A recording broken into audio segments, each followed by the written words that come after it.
ધોરણ 12 કોમર્સની અંદર અર્થશાસ્ત્રમાં પ્રકરણ નંબર 4 ની આપણે ચર્ચા કરતા હતા. બેંક અને નાણાકીય નીતિ, બેન્કિંગ અને નાણાકીય નીતિ, જેની અંદર બેંકના અલગ અલગ કાર્યો આપણે જોયા હતા. હવે બેંકના પ્રકારોની વાત છે. એમાં ભારતમાં વેપારી બેંકનું અસ્તિત્વ, કોમર્શિયલ બેંક, બરોબર, એના કાર્યો આપણે જોયા હતા.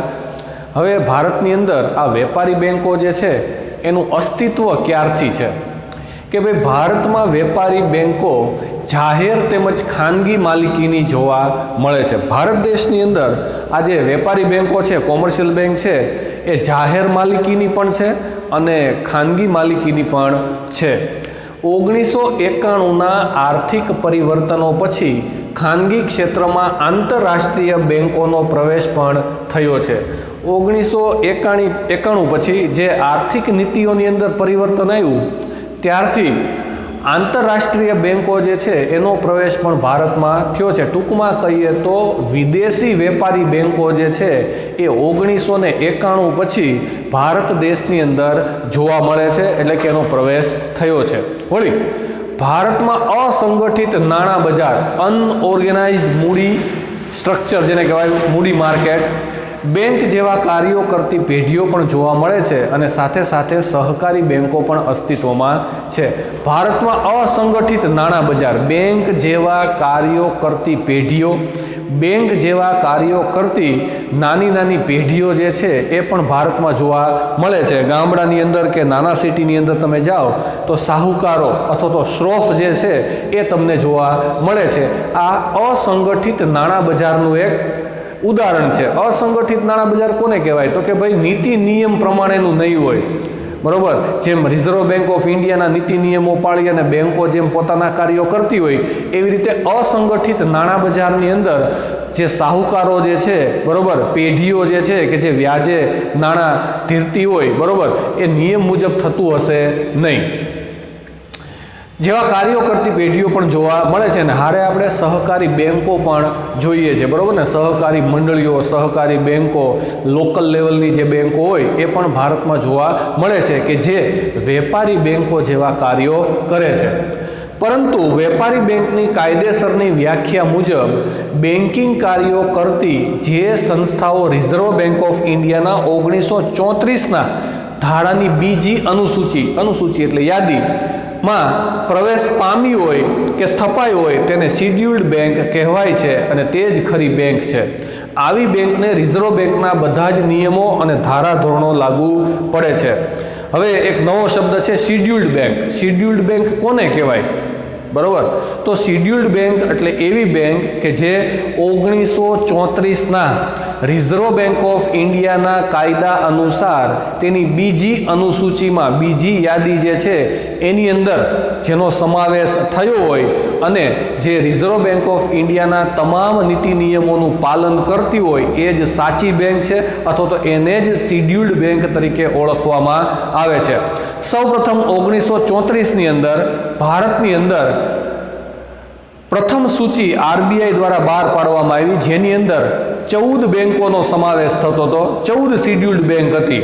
ત્યાર પછીના વર્ષોની અંદર બીજી 5 બેંકો જે છે એનો સમાવેશ શિડ્યુલ્ડ બેંકની અંદર, એટલે કે એના બીજી યાદીની અંદર એ 5 બેંકોનો સમાવેશ કરવામાં આવ્યો. અત્યારે કુલ 18 જેટલી શિડ્યુલ્ડ બેંક જે છે એ ભારતની અંદર કાર્યરત છે. ટૂંકમાં કહીએ તો ભારત દેશની અંદર આપણી જે મધ્યસ્થ બેંક છે એના 1934ના કાયદા અનુસાર, બરોબર, રિઝર્વ બેંક ઓફ ઇન્ડિયાનો એક્ટ જે 1934 છે એની બીજી યાદીમાં જે બેંકોનો સમાવેશ થયો હોય, બરોબર, એને શિડ્યુલ્ડ બેંક તરીકે ઓળખવામાં આવે છે અને એ જ સાચી વેપારી બેંક છે.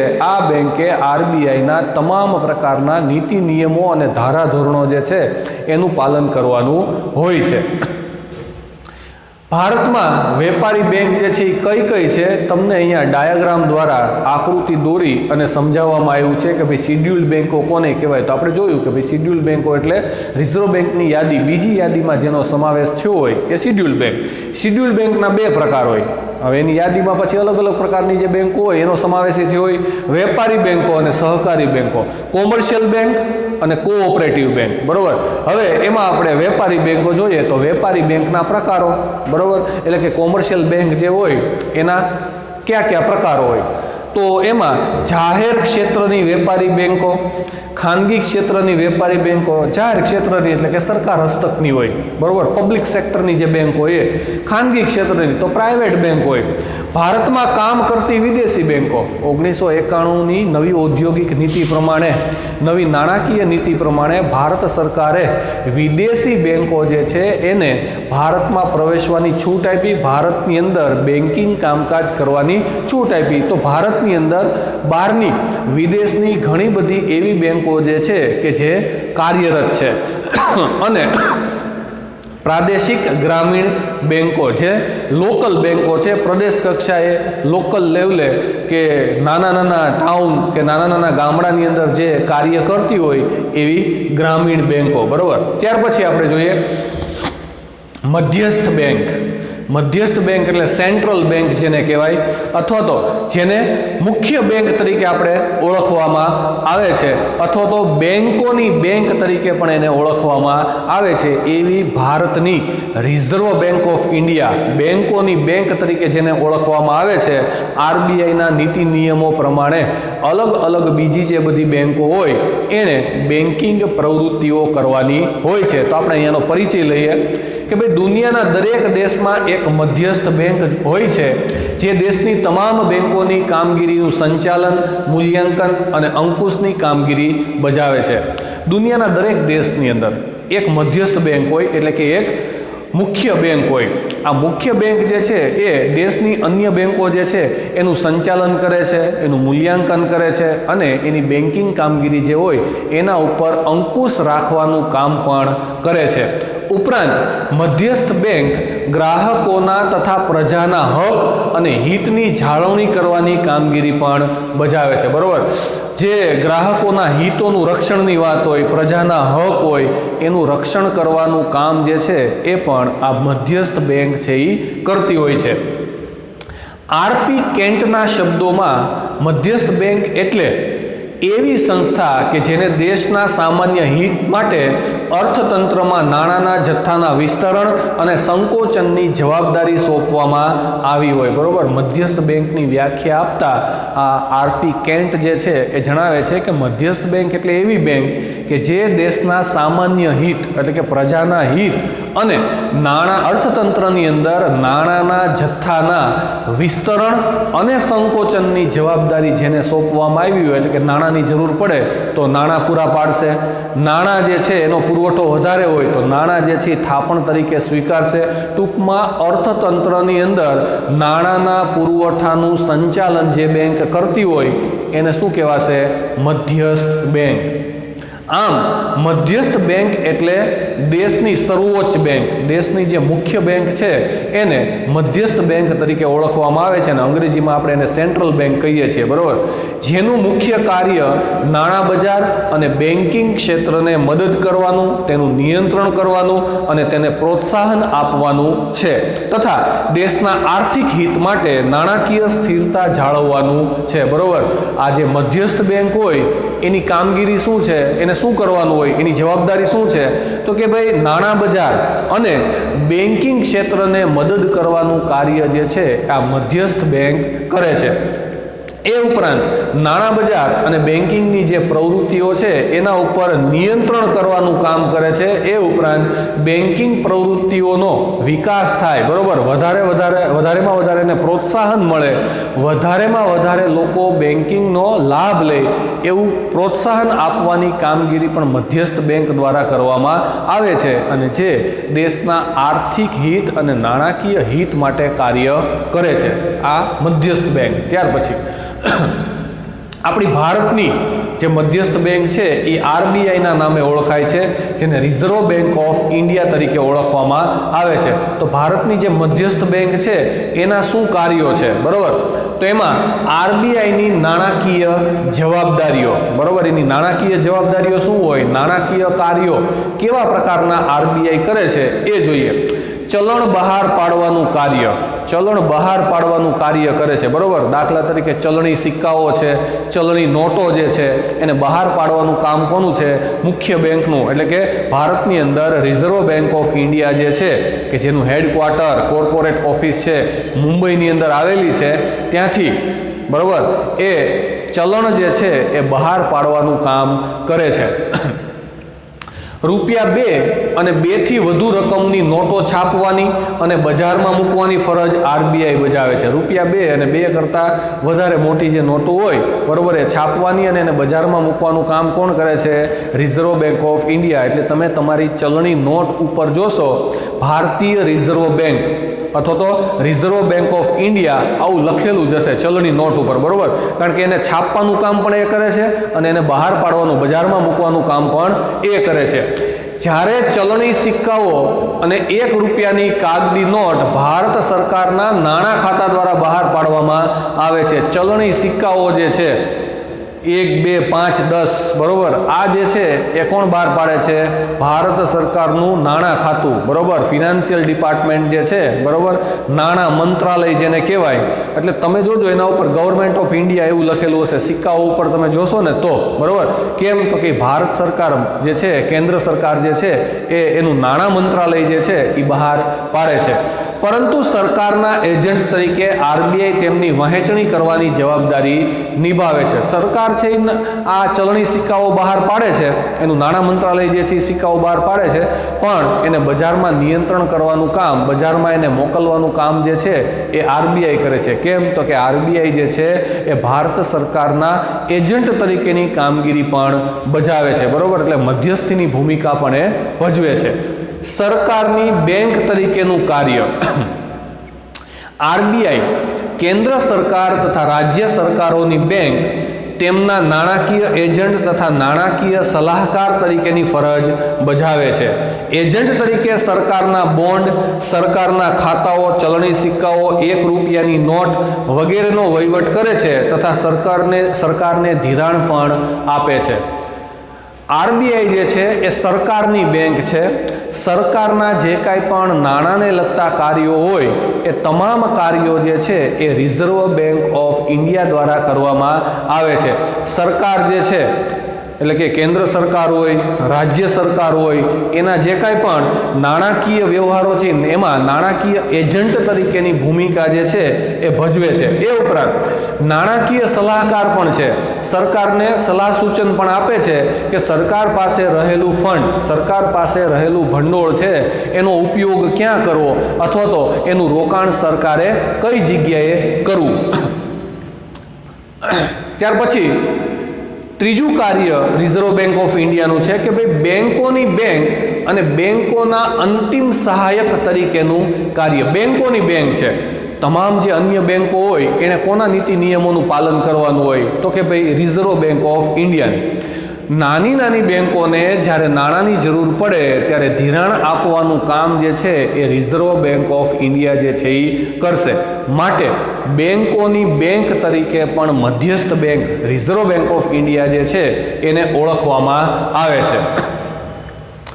આરબીઆઈ ભારતની બધી જ શિડ્યુલ્ડ બેંકોની બેંક તથા નિયમનકાર છે. તે બેંકોની રોકડ અનામતનું સંચાલન કરે છે. ભારતની જે મધ્યસ્થ બેંક છે આરબીઆઈ જે છે એ બધી જ બેંકો, શિડ્યુલ્ડ બેંકો જેટલી છે એને નિયંત્રણમાં રાખવાનું કામ કરે છે, એને પ્રોત્સાહન આપવાનું કામ પણ કરે છે અને જે તે બેંકો હોય, અન્ય બેંકો જે છે એની રોકડ અનામતનું પણ સંચાલન એ કરે છે. આરબીઆઈના નિયમ મુજબ દરેક બેંકોએ પોતાની પાસે રહેલા ભંડોળમાંથી અમુક રકમ પોતાની પાસે અનામત તરીકે રાખવી જોઈએ અને બાકીની પછી ધિરાણ સ્વરૂપે આપવાની હોય. તો એ રોકડ અનામત જે છે એનું સંચાલન છે એ કોણ કરે છે? Reserve bank. વેપારી બેંકોની ધિરાણ અંગેની નીતિની દિશા નક્કી કરે છે અને વ્યાજના દર પણ આદેશિત કરે છે. વેપારી બેંકો જે છે, અન્ય કોમર્શિયલ બેંકો જે છે, શિડ્યુલ્ડ બેંકો જે છે એની શાખ અંગેની નીતિ, ધિરાણ અંગેની નીતિ જે છે એને લગતા નીતિ નિયમો જે છે એ પણ કોણ તૈયાર કરે છે? રિઝર્વ બેંક ઓફ ઇન્ડિયા તૈયાર કરે છે. અને વ્યાજના દર જે છે, બરોબર, એ વ્યાજના દર પણ આરબીઆઈ જે છે એના દ્વારા નક્કી કરવામાં આવે છે. કોઈ પણ શિડ્યુલ્ડ બેંકની નાણાકીય કટોકટીના સમયે તે અંતિમ સહાયક તરીકેની જવાબદારી નિભાવે છે. અન્ય કોઈ બેંક છે એ કટોકટીમાં હોય, અન્ય કોઈ શિડ્યુલ્ડ બેંક જે છે એ કટોકટીના સમયમાં હોય તો એને નાણાં પૂરા પાડવાનું કામ, નાણાકીય સહાય પૂરું પાડવાનું કામ પણ કોણ કરે છે? Reserve bank of India. કેમ? તો કે નાની નાની જે બધી બેંકો છે એની બેંક આ રિઝર્વ બેંક ઓફ ઇન્ડિયા છે. શાખ નિયમનની કામગીરી.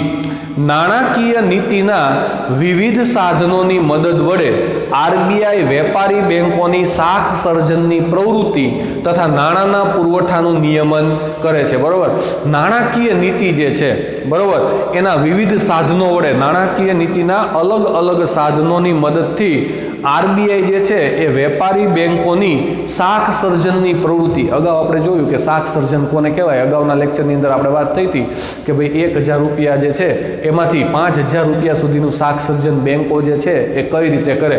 તો શાખ સર્જનની કામગીરી જે છે ને એ પણ આરબીઆઈ છે એ કરે છે. અને બજારની અંદર નાણાંના પુરવઠાનું નિયમન પણ રિઝર્વ બેંક ઓફ ઇન્ડિયા કરે છે. નાણાંનો પુરવઠો બજારમાં વધી ન જાય, નાણાંનો પુરવઠો બજારમાં અતિશય ઘટી ન જાય, એના ઉપર નિયંત્રણ રાખવાનું, દેખરેખ રાખવાનું કામ જે છે એ રિઝર્વ બેંક ઓફ ઇન્ડિયા જે છે એ કરે છે. ત્યાર પછી વિદેશી હુંડિયામણની જાળવણીનું કાર્ય. વિદેશી હુંડિયામણ એટલે વિદેશી ચલણ, ડોલર, પાઉન્ડ, યેન, ગિની, આ બધું જે છે વિદેશી હુંડિયામણ જે છે એની જાળવણી કરવાનું કામ પણ રિઝર્વ બેંક ઓફ ઇન્ડિયા જે છે એ કરે છે. કઈ રીતે? જ્યારે હુંડિયામણનો દર કાયદાકીય રીતે સ્થિર રાખવામાં આવે ત્યારે આરબીઆઈ હુંડિયામણનો દર નક્કી કરે છે. હુંડિયામણનો દર એટલે કે તમારે રૂપિયાને ડોલરમાં, ડોલરને પાઉન્ડમાં, પાઉન્ડને ફરી પાછો રૂપિયામાં કન્વર્ટ કરવો હોય, એનો ટ્રાન્ઝેક્શન કરવું હોય, અદલા બદલી કરવી હોય, બરોબર, તો એના માટેનો દર નક્કી કરવામાં આવે. તો એના માટેના જે નીતિ નિયમો હોય એ નીતિ નિયમો પ્રમાણે હુંડિયામણના દર નક્કી કરવાની કામગીરી પણ આરબીઆઈ કરે. બરોબર, દાખલા તરીકે $1 બરાબર 70 રૂપિયા. તો આ દર કોણે નક્કી કર્યો? આરબીઆઈ. એનો નિયમ જ હોય. એ નિયમ પ્રમાણે આરબીઆઈ જે છે એ રોજબરોજ હુંડિયામણના દર જે છે એ નક્કી કરતી હોય છે. જ્યારે વિદેશી હુંડિયામણનો દર બજારમાં તેની માંગ અને પુરવઠાના આધારે નક્કી થતો હોય ત્યારે આરબીઆઈ બજારમાં વિદેશી હુંડિયામણની ખરીદી કે વેચાણ કરીને વિદેશી હુંડિયામણની સરખામણીમાં ભારતના રૂપિયાનું મૂલ્ય જાળવે છે. જ્યારે પણ વિદેશી હુંડિયામણ છે એનો દર બજારની અંદર એની માંગ, એનો પુરવઠો, બરોબર, એના પુરવઠાના આધારે જ્યારે એની માંગ અને કિંમત નક્કી થતી હોય, માંગ અને એનો દર, બરોબર, વિદેશી હુંડિયામણનો દર જે છે એ નક્કી થતો હોય ત્યારે આરબીઆઈ જે છે એ બજારમાં શું કરશે? વિદેશી હુંડિયામણની ખરીદી કરશે કે વેચાણ કરીને આપણું જે હુંડિયામણ છે, આપણું જે ચલણ છે એને જાળવશે. ડોલરની સામે રૂપિયો નબળો પડતો જતો હોય તો એને સ્થિર કરવા માટે, એનું મૂલ્ય સ્થિર કરવા માટેની કામગીરી જે છે એ રિઝર્વ બેંક ઓફ ઇન્ડિયા દ્વારા કરવામાં આવે છે. અને ભારતનો રૂપિયો જે છે એને જાળવે છે, એને મેન્ટેન કરે છે. આમ આરબીઆઈ ભારતના ચલણનું મૂલ્ય અન્ય દેશોના ચલણની સામે જાળવવાની કામગીરી બજાવે છે. બરોબર, વિદેશી ચલણની સામે રૂપિયો નબળો પડતો જતો હોય તો વિદેશી ચલણ રિઝર્વ બેંક છે એ છૂટું કરે છે.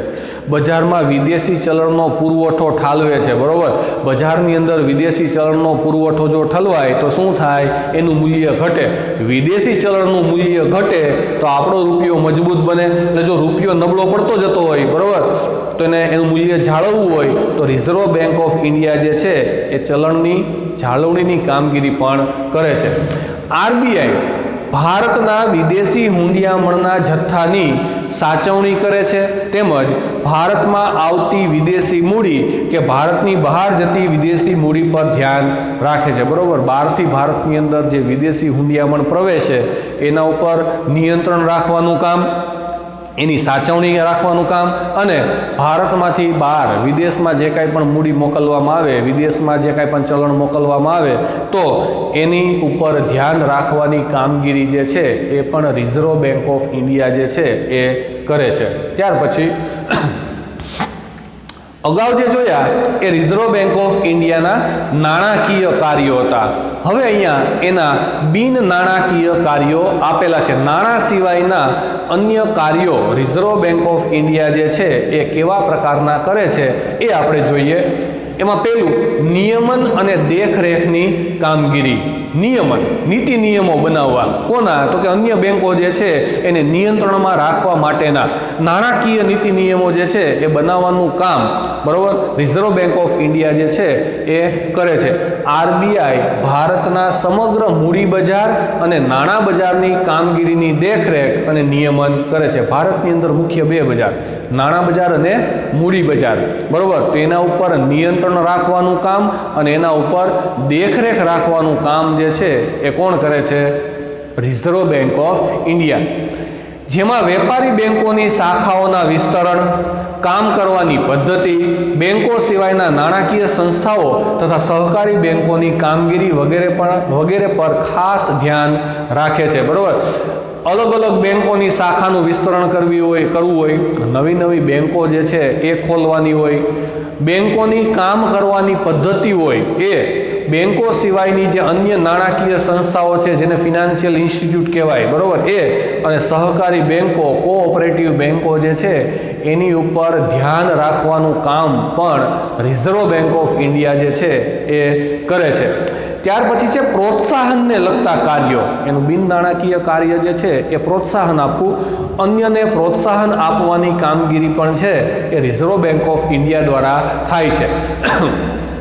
આપણા દેશમાં આજે પણ અનેક લોકોએ બેંકના ખાતા ખોલાવ્યા નથી. ઘણા લોકો આજે પણ આપણા દેશમાં આવ્યા છે કે જેનું બેંકની અંદર ખાતું છે નહીં. તમે જુઓ છો કે ભાઈ કોઈ પણ પ્રકારની સબસિડી હોય, કોઈ પણ પ્રકારની રાહત હોય કે પગાર હોય, હવે આજે એ તમામ બેંકના ખાતામાં થાય છે. છતાં પણ ભારત દેશની અંદર ઘણા બધા લોકો, ઘણી બધી પ્રજા એવી છે કે જેનું બેંકની અંદર ખાતું છે નહીં.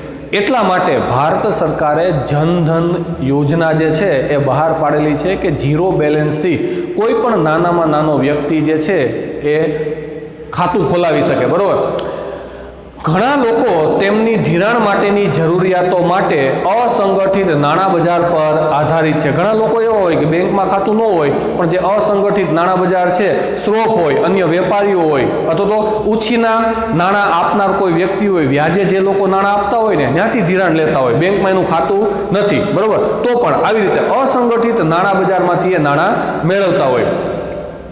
ધંધાની ચૂકવણીઓ ચેકના બદલે કેશ દ્વારા કરે છે, જેથી વિનિમયની ખરી નોંધ થઈ શકતી નથી. ઘણા લોકો ચેકનો ઉપયોગ જ નથી કરતા, રોકડ નાણાં આપે, એટલે હકીકતમાં જે કાંઈ પણ વ્યવહાર થયો છે એની ચોપડે નોંધ થતી નથી, બરોબર. એટલે કે રોકડમાં નાણાં આપે એટલે વિનિમયની નોંધ થાય નહીં. ચેક દ્વારા જો ચૂકવણી કરવામાં આવે તો એની નોંધ બેંકના ચોપડે થઈ શકે અને તેથી નાણાંનું મૂલ્ય તેમજ રાષ્ટ્રીય આવક સાચા પ્રમાણમાં જાણવાની મુશ્કેલી થાય છે. હવે તમે ચેક દ્વારા વ્યવહાર ન કરો એટલે આપણને ખબર નહીં પડે કે ભાઈ નાણાંના કેટલા પ્રકાર, નાણાંનું કેટલું ટ્રાન્ઝેક્શન ભારત દેશની અંદર થયું. એટલે હકીકતમાં દેશની રાષ્ટ્રીય આવક કેટલી છે એનો આપણને સાચો ખ્યાલ આવી શકે નહીં, બરોબર. આથી આરબીઆઈ લોકોમાં આ અંગેની જાગૃતતા લાવવા માટે પ્રયત્નો કરે છે. એટલે લોકો વધારેમાં વધારે બેન્કિંગનો ઉપયોગ કરે, ચેક દ્વારા નાણાંની ચૂકવણી કરે અથવા તો ચેક દ્વારા ટ્રાન્ઝેક્શન કરે, એવી જાગૃતતા ફેલાવવાનું કામ પણ આરબીઆઈ જે છે કરે છે.